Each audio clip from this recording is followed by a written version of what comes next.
Hello, all. I hope the Zoom is working. I made it safely to Atlanta, so I wanted to take the time to go over in a little bit more depth the visual aids chapter. I previewed it a tad just so that if you wanted to get started after you were going through your outline, working through kind of at the same time, you had the ability to do that. But I also wanted to go a little bit more into detail because some of you have not had the opportunity to explore PowerPoint or visual aids in general before. So let's get started. Normally, I would ask, what's wrong with this slide? What's right with this slide each time? Uh, but because you're obviously not here to work that out with me, we're going to go ahead and just see if I can point out everything. And if you notice something else, it may be intentional, it may be not intentional. We don't know. So shoot me an email and let me know. The first thing is this is going to be your title slide. What does the title slide say about the presentation? Right now we know, yes, it's going to be about visual aids. It's chapters 10. We have the class number, the section number, the date, and the author's name. Now, not only is the date wrong intentionally, as well as the section number, but we don't really need any of that information. We know that you all are in Comm Studies 2381. I only have one section during summer that I'm teaching, and we also know that the chapter is chapter 10. We all read it as well. Additionally, you want to make sure that you put any credentials that you have next to your name, because that can actually give you a lot of ethos. So next to Kirsten Brockman, it should say comma MA, because I currently hold a master's degree. Once I get my PhD, it'll say Kirsten Brockman, comma PhD. If you have any kind of associate's degrees or additional ethos, any kind of certificates that are important to this topic, that should be where you should put that in as well.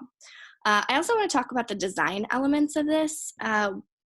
Feathers don't really mean a lot. If there was like some kind of narrative that we were starting off with, how visual aids should be light like a feather or something in that vein, maybe, but you want to avoid these PowerPoint templates that are usually completely unrelated to what you're actually talking about.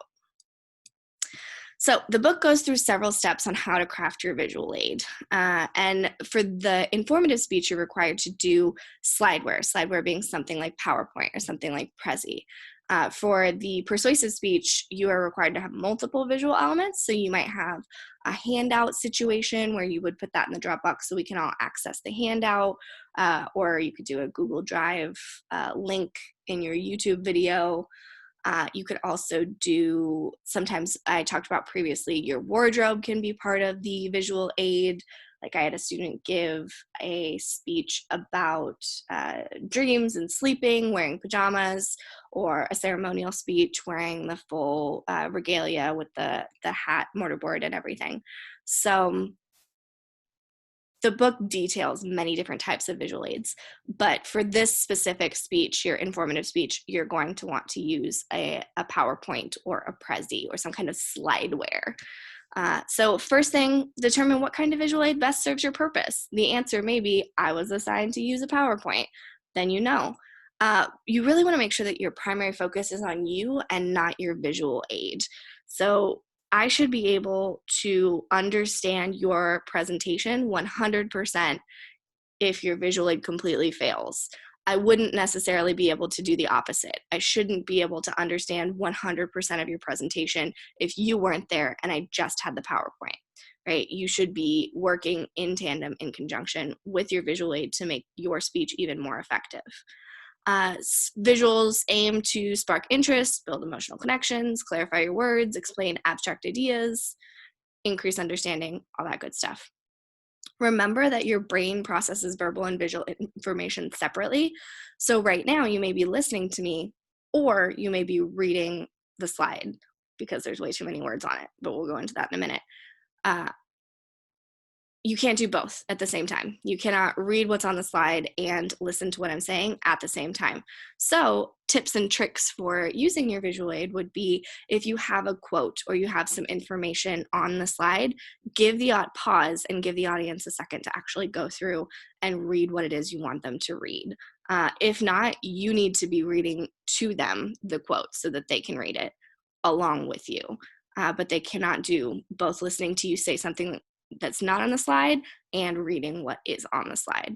I'm also going to show you a trick in a second for controlling how much information is presented, because it would be very easy for me to only give you this one point and then this point and then this point and then this point and then this point. That way I'm in control of the information rather than the information being presented all at once, which can be very overwhelming. So the question you should be asking yourself is, does this make the message more clear, message clearer, or more memorable? If you cannot say, yes, this helps and makes it so much more clear or more memorable, then it maybe doesn't need to be a part of your visual aid. So step 2, I talked about personal appearance. You can have objects and props, demonstrations, especially if it's something like sciencey, that can be really fun. How-to speeches always have a demonstration. Posters and flip charts don't super happen anymore, but I'm not against them if you're a poster maker. Audio and video is kind of already inherent in this medium that we're using, this computer-mediated communication for this course. However, that doesn't mean that you can't use like 30 seconds of a clip from a YouTube video or a TED Talk or whatever else. If you can figure out how to implement that into your PowerPoint presentation, which there are 17,000 YouTube tutorials about how to put different elements into PowerPoint presentations, it should not be too difficult for you. But if you do have questions or you're having trouble, I do it all the time, so I'm happy to help as well. I mentioned handouts, and then Slideware, like I said, includes everything from Prezi to PowerPoint, any kind of slide type of visual aid. So this is what I was talking about with controlling the information. So I'm going to go back so you can see it again. I'm only giving you 1 point. That's all you get to see. The problem with this slide is that that is way too much distraction. This weird flippy around animation that we've selected doesn't do anything to clarify the message. It makes sense if you remove it and then just present the point normally. So that would be considered noise, that silly animation. That's too much information, right? So be aware of too little or too much information. You can control how much information your audience is seeing at one time. It also talked about high contrast versus low contrast images, the textbook, using white space. So don't be afraid to actually leave your slide more blank. It can draw attention to the element that you're actually wanting to highlight. Don't be afraid to use repetition, and then make sure that you are creatively and intentionally placing text and images. A lot of the time, students think that they have to follow this like bullet point kind of situation. You don't actually even need bullet points. It doesn't have to be left justified. Some of the most interesting PowerPoint presentations that I've created have had this, have been right justified or centered, or there is no header. You don't necessarily need a header either. You can start with just a completely blank slide and put something in the middle or in one of the corners or whatever else. Like, don't be married to, I must follow this right justified with a header only text kind of situation. There is a rule of thirds. This slide actually is not effective, and when I do this presentation face-to-face, I actually have all of the students go and edit these slides to include it. But essentially, the rule of thirds is, if you watch my mouse, if you divide a line here, a line here, a line here, and a line here, you've got 3 different sections, both directions. And at the intersections, so here, here, here, here, here, here, would be the most interesting points. the most pleasing visually points. So you can put pictures in those areas, you can put quotes in those areas, etc. But the rule of thirds is a design principle that's super interesting. If I was going to be teaching you the design principle, and when I have students correct this slide, I actually have them delete the background, which I can show you in a second when we click out of this and I show you some tips and tricks for PowerPoint. They actually delete the background, delete all the text, and just put those lines in and circle highlighting those intersecting points. Same thing for Z pattern, couple issues with images here. The Z pattern is, if you follow my mouse, we read from left to right and then down diagonally and then left to right. So you don't want to put, especially if you're going chronologically, you don't want to put like number 1 over here and number 4 over here and number 6 over here, number 2 over here, because we're going to read 4, 1, 6, 2, and that's not the order. We want it to be 1, 2, 3, 4, etc. Additionally, we've got watermarks on this image. So anything that's watermarked, you're going to want to avoid. We've also got the like big sample watermark over here saying that they really don't want you to be using this imagery without permission or without paying for it. Like I said in the preview, you are protected from copyright laws just from being in college. You're allowed to use whatever images you Google off of the internet. However, that doesn't mean that you shouldn't get in the habit of using using images that have an open copyright license or paying for images through places like Canva, which are usually pretty cheap. You can do like $1 and use a kind of a stock image. That way you don't get in trouble later on in your career if you're going to be creating presentations like this. Like one of my friends used to work for a different smaller brewery, but it was under the Budweiser branch in Sacramento, and used a picture of the Sacramento Bridge. And the person who actually took the photo found out, sued Budweiser, and made $10,000 because they illegally used content that was theirs. So just the same way that you would cite somebody's quote in your speech, you're going to want to cite someone's photo and give them credit for it. Backgrounds and effects. This slide is more effective when I have the projector, because on your screen it looks one color, but on the projector it looks like a different color. So staying away from these like excessively neon colors. Bright colors can be super distracting in backgrounds. They also don't look the same when being projected, so trying to stay away from that. Templates, I said maybe don't do that, especially with things like these feathers that don't make sense and don't really apply to anything. Sometimes you can use photos as the background image, which can be really cool, and I'll show you all that in a second. And then fonts. So we've got the serifs that have the little feet right here that I was talking about in the preview. You've also got the sans serif, so that meaning if you took French at all without the little feet. Serifs, the little feet, help you to connect the letters and read faster. And sans serifs make it a little bit more clean, right? Colors. This is a very actually helpful slide, I think, and helpful section in the visual aids area, because a lot of people don't consider color blindness. So making sure that you're using colors, if you are colorblind, this may look silly to you because it's green and then red, or yeah, green and then red and then green and then red and then green and then red. It may look all gray. It may only look one color or the other color. So making sure that you're being aware of the colors that you're selecting can be really helpful for your audience to be able to actually understand what you're saying. So let's say you create a pie chart. You don't want to put red and green next to each other, etc. Also being aware of contrast, you may not be able to read this, but it says be sure to use colors that contrast so they can easily be distinguished from each other, because you probably can't see this. And on a projector, it's a lot more difficult to see as well. So thinking about complementary colors, analogous colors, it talks about the color wheel that you can always go to as well. So colors can be really effective and useful in design, so they can also act as a barrier to understanding, so using them wisely. Text. You can put as much text on a slide as possible but then or as intended or as you desire, but then you need to go back and edit it down so that we have only the information that you need to understand what we're talking about.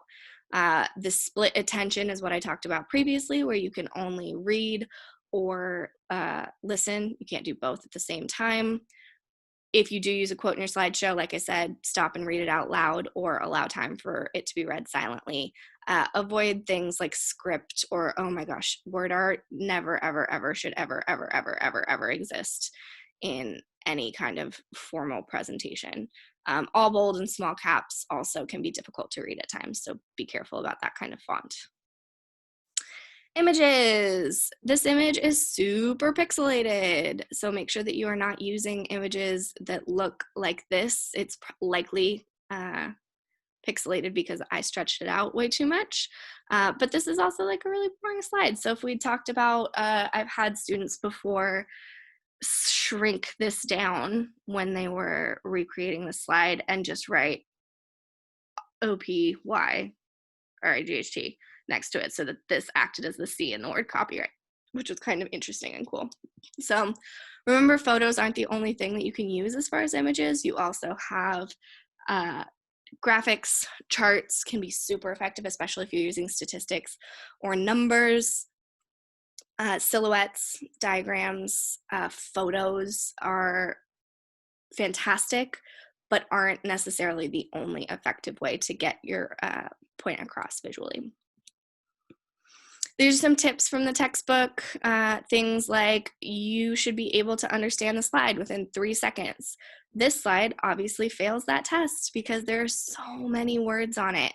Make sure that you are speaking, this happens a lot more in person, but make sure that you're speaking to the audience, not to the visual aid. I don't know how many times I've written that down on a rubric. It happens constantly, so make sure that you're practicing not doing that. Although with the way that you would be recording, likely using Zoom like this for me, you will have your little box in the corner. I did not turn on my video today. I thought I would spare y'all the sleepless night I had, but for your presentation, there would be a little box in the corner that's got your video in it, so you're talking and looking at that, but you can also see all of this, which is your visual aid. So should be a little easier for you, but when you are in person, keep that in mind. Practice with the visual aid, making sure that you use it in slide show mode so you can see if you do have animations, how those are running, keeping it as simple as possible, giving people time to read, and then just being prepared for it to fail.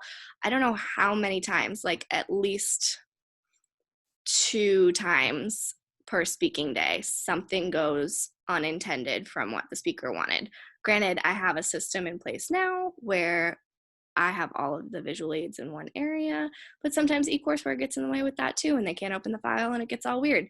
So visual aids may fail, and that's okay. That's why I said at the beginning of this presentation that you need to be able to give this presentation without the visual aid, but not necessarily the opposite, right? Okay, so let's go stop share. Oh, actually, no, because I can show you in here. So things like when we did the rule of thirds, you are the presentation, so you don't actually need any of that information, right? We can delete the title. We can change, if I can make my screen bigger. We can click design up here and change the background to just white. Cool. We can insert things like shapes. So maybe I've got my 3 lines. This is gonna be a little bit messy, but that's only because I'm trying to do it quickly for you. So we've got that thirds, not exactly a third, but works for the situation. Then we've got this third.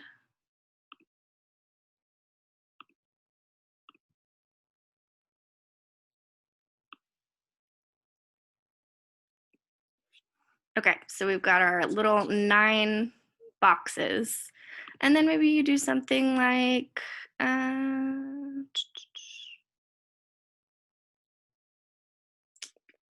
don't know, maybe the star.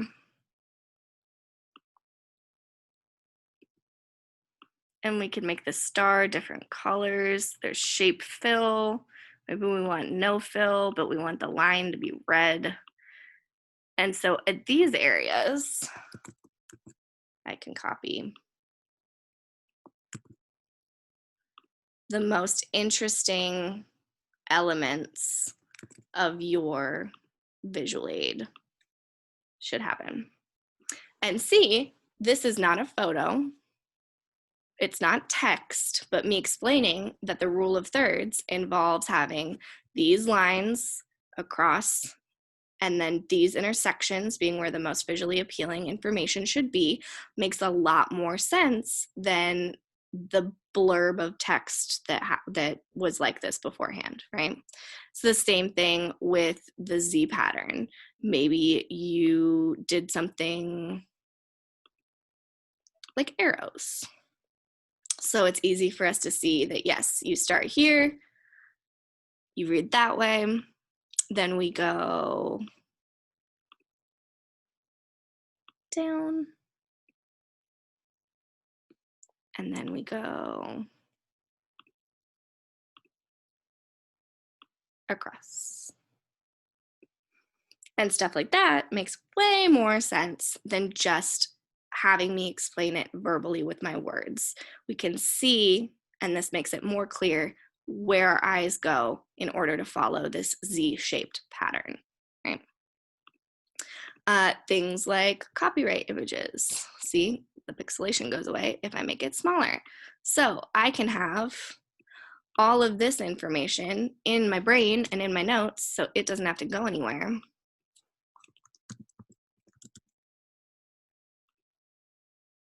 And instead, I just have this as a visual aid to give some people something to look at that makes sense, that reminds me, oh, right, I'm going to talk about the stuff with my copyright information and how students are allowed to use things without actually paying for them in college, but they're protected. You remember, because I just talked about it, right? So having something there for people to look at and to also serve as a signpost to remind you can be really effective. So those are some of the things that I talked about with PowerPoint. What's cool about PowerPoint too, and I don't know if it's going to do it in this one. No, I think this is my old version. Well, let's see. Let's take a quick little journey. I'm going to close this and not save it, but y'all get the idea. And screen sharing has stopped, but I'm going to find a presentation that I did real quick for, oh, I think it's online, for one of my grad classes. So you can see kind of what I was talking about with being visually interesting and appealing and using some of those design templates that PowerPoint has to offer, which can be really helpful. So available to you on the U of M website is this Microsoft Office online situation. And let's go, can I share this? Here you go. Okay, so you can see this if you click this little square of dots right here for either, like, if you log into your Outlook, it should be up there, or you can also just do office.com and sign in. But you have Outlook, Word, Excel, OneNote. I don't know what Sway is. I don't know if that makes me old or out of touch or what, but there are apparently lots and lots of apps. So we're in the PowerPoint section of this. So it's supposed to be the most up-to-date PowerPoint. Sometimes it's a little silly, and you don't want to send me a link from this. You want to download it and try to upload that. If for some reason it's too large, that may be a situation where you want to put it in a Google Doc or something, because typically if you just share it with me from here, I'm not going to be able to access it. It's going to make me request that, which is always kind of messy. Let's see. Which one do we want to do? I'm looking for a very specific one. I don't think it's this one. Let's try it. Okay, so this one kind of works, but it's not as great. So this is a guest lecture that I did in a master's level class in the public health department. So it was important for me to put my credentials, what this was for, my big title. I also am required to use like brand colors and things when doing stuff like that. So I had to put the University of Memphis logo on there, but you've got your welcome. Yes, there are some points or bullet points, but it's not a ton of bullet points. They're all very small. It's not necessarily in the same traditional format of I'm going to write justify it and only have one chunk of text. It's split into multiple chunks of text. And we've got a couple questions. They also pop up independently. I've got the animations turned on as well, which you can always go to animations and let's say, I want this part to appear. So first, this should work. We've got welcome, and then that part clicks through. So I'm in charge. I can say welcome. I'm going to give you a little bit of background about myself, and then I gave my ethos, and then click. Now I'm going to talk to you about what we're going to learn today. Let's talk about the background. Let's talk about the application. Let's talk about the wrap up. But all of these, not all of these, but some of these were under designer. So if you go to design and then you go to designer, it will give you several options, which they're not always great. Sometimes it's like it wants to make the University of Memphis logo massive. We don't want to do that. That would be silly. Let's find one with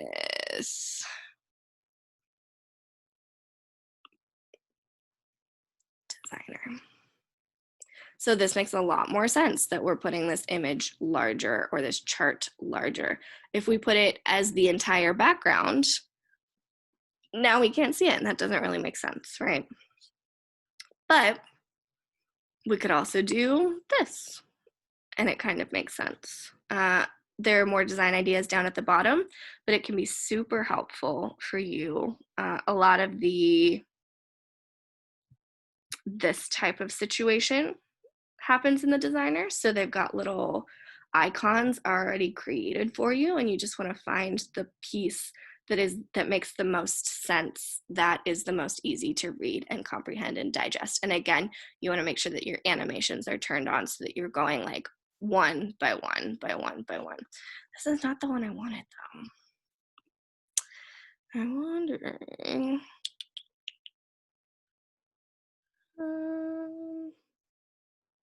What is this one? Yeah, okay. So this is a paper that I did with one of my best friends about porn production companies and how we're using sex education as pornography as sex education. So part of this was, this part was me giving a narrative. Obviously, we've got a very large image here. If we stretched it out this direction, it gets super pixelated. So we wanted to keep it very clear and concise, and it's okay to have some white space. Also, taking advantage of the use of blank or black slides. With a clicker, if you're doing it in person, you can turn the slide projector on and off doing the blank slide intentionally.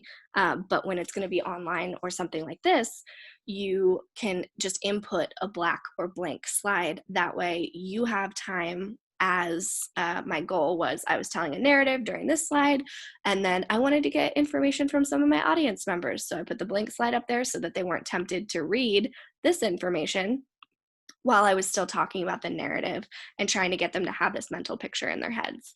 So additionally, we've got our statistics here, and you also see my citation here. You should have a citation on your slides. They should not just be like a references page at the end. I should be able to know that Meyer and Northridge said this in 2007. Additionally, keeping information really, really basic. So I said other things, but the only piece that was important for my audience to read was on this slide. Using images. I didn't just say, hey, let's talk about states that don't require sex education. I was saying a lot more about the inclusivity of sex education and the total STDs and STIs and what the different requirements from the government are while this image was up. So you don't get all of that information just from the image, but the image does help to make it more clear, right? You can also, and this is one of the design elements, this is a photo that is actually one of the names, Himeros, of the pornography companies that we studied. So that was a little like hidden egg if you are into media and looking, for TV things that was related, but still beautiful and really visually appealing. And that was one of the pieces that the design element designer right here came. So you could either do this like more muted blue, or we've got this like really pretty black and white situation. Sometimes it'll put more of an opaque kind of translucence over the image so you can still read the text, but you can also still see the image behind it. And that can be really visually appealing and really effective as well. Although I do want to, oops, I don't want to, I'll undo it later. Additionally, see how I was talking about previously, we're not going to necessarily always left justify or center or whatever. And we have a lot of white space in here, but that doesn't mean that it's not visually appealing. It's super clear and it's super concise. You can see the quote, you can see the citation. If you are going to have to use a little bit more text on here, using things like bold and underline can be really helpful. Contrasting colors, contrasting imagery your textbook talked about. Same thing for your transition slides. You've got different images. They can go in different areas. This is a very long presentation because it's a graduate presentation, but making sure that you can also use shapes to highlight things. So we added red text boxes around some of the images that we really wanted, or some of the quotes that we really wanted to bring attention to. And then again, all of this, these boxes all have animations on them. So you can see this one came out first, then this one, then this one, then this one. Actually, I think we did it kind of cool. Let's see if I can, we kind of layered images on top of each other. So started off just with, okay, we're going to talk about this first company. Then these are pieces of the elements and I am in control of it. Here's an example with my highlighted red box around it. Then we've got this example, this example, this example. Here's this highlighted red box. So that's a completely different image, and we just layered those on top of each other, which you can do if you are using these animations properly. And then the last slide should always be something that is visually appealing and is available for questions. You can always also put your personal information if you want people to be able to contact you later with questions. So I'm gonna stop sharing. I hope that that was really helpful for you to see some of the different techniques, tips, and tricks, kind of some of my expectations for applying Chapter 10 to your visual aid.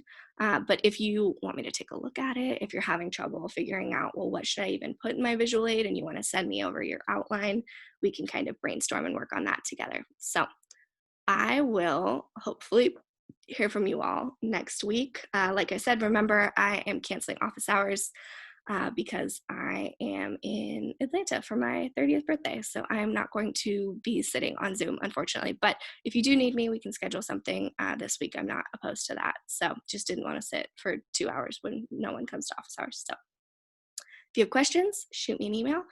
Otherwise, I look super forward to interacting with your speeches next week.